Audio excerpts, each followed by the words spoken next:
All right, hello guys. My name is Ronan Morrison, if you don't already know. And today, instead of you guys watching me make hash browns, we're going to be learning about Frank Glasgow Tinker.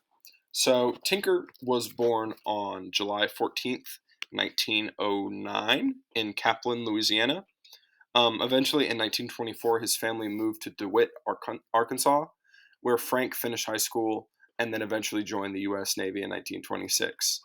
After 4 years of schooling at the Naval Academy in Annapolis, so I mean that's a pretty prestigious school, Frank was sent for flight training in Randolph, Texas, where he completed it faster than normal, which was 6 months.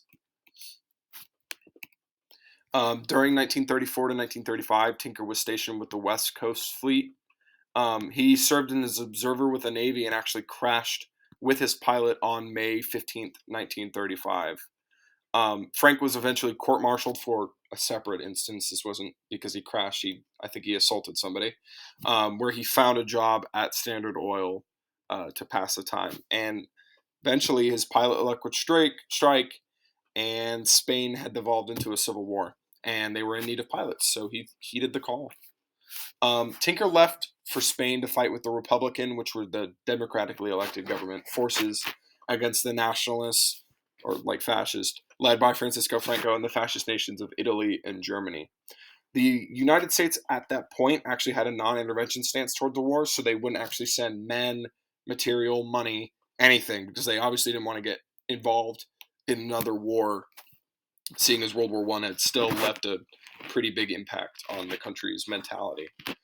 So Frank had to find a loophole to join the fighting.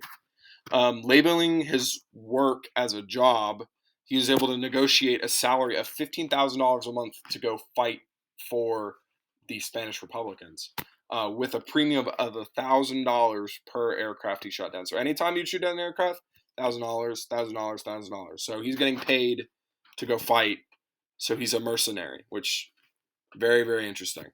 Um, on January 23rd, he, along with some other American pilots, were assigned to a fighter unit, the 1st Escuadrilla de Chatos, commanded by Andreas Garcia Lacalle, flying the Soviet Polikarpov, I-15 Chateau biplane. So he's not even flying American planes at this point.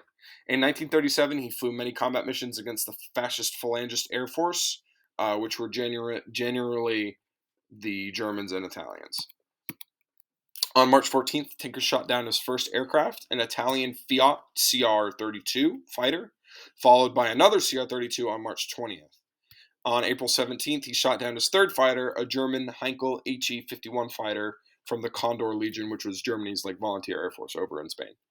On June 2nd and June 26th or 16th, he shot down two CR-32s. On July 13th, he became the first pilot ever to shoot down one of the most modern German fighters. This was the most modern fighter at this point in history, the Messerschmitt Bf 109, which I did another video on. So he was the first pilot to shoot one of those down, even though they were one of the most modern aircraft at that point. His final victory was over a Fiat CR-32 on July 18th, 1937. So he had the apparently he had the CR-32's number. Tinker flew his last mission on July 29th, 1937, which he then returned to the U.S., finishing the war with 8 confirmed kills. He says it was 19. Obviously, it's a little difficult to go check if you had, destroyed a plane, if that plane landed in enemy territory. So we're not really sure, but he did have 8 confirmed kills, which made him the most highest scoring ace of America at all during the war. However, his success would not last.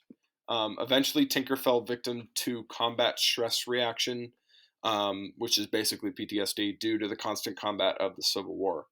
After the war, Tinker was a guest speaker in New York on the radio program We the People, discussing his feats in the Spanish Civil War, his feats and his actions, giving accounts.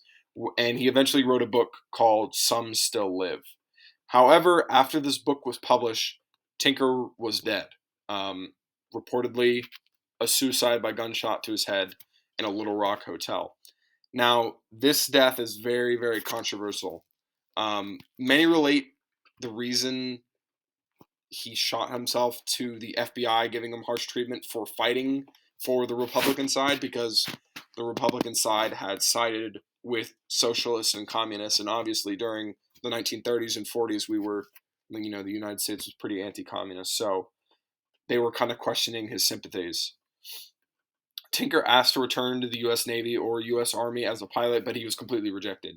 After he joined the Spanish Civil War and fought with socialists and communists, he would never be allowed back into the Army. And he even threatened to return to Spain, but eventually was not able to go. And because of this mysterious, controversial death, the priest that engraved his tombstone wrote "Quien sabe," meaning who knows how he died. We're not really sure. So I hope you guys enjoyed this very interesting, controversial mercenary pilot that the United States has as much as I did.